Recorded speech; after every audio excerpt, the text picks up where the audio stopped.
Welcome to Sweet Life Beat Life. We hope this video helps.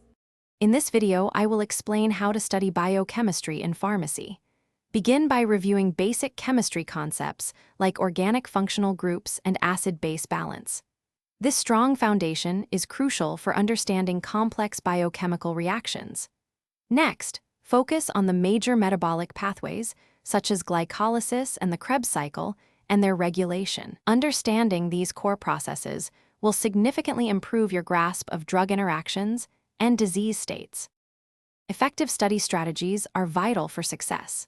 Create detailed diagrams and flowcharts for complex biochemical pathways.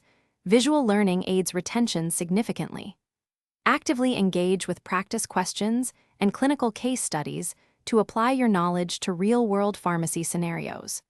Discussing difficult topics with a study group can clarify misunderstandings and offer new perspectives, making learning more interactive and effective. Applying biochemistry directly to pharmacy practice is key.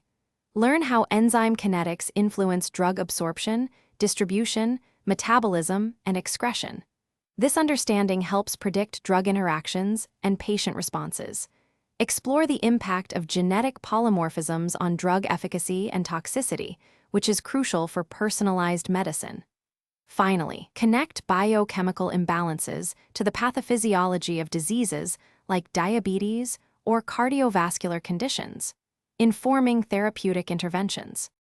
Consistent review is essential for retaining vast amounts of biochemical information. Schedule regular review sessions to revisit older material, preventing the forgetting curve.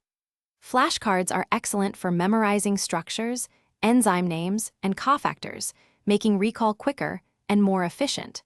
Remember to check the description for a link to little trees, black ice, and other great deals. Applying these methods will solidify your understanding and prepare you for pharmacy practice.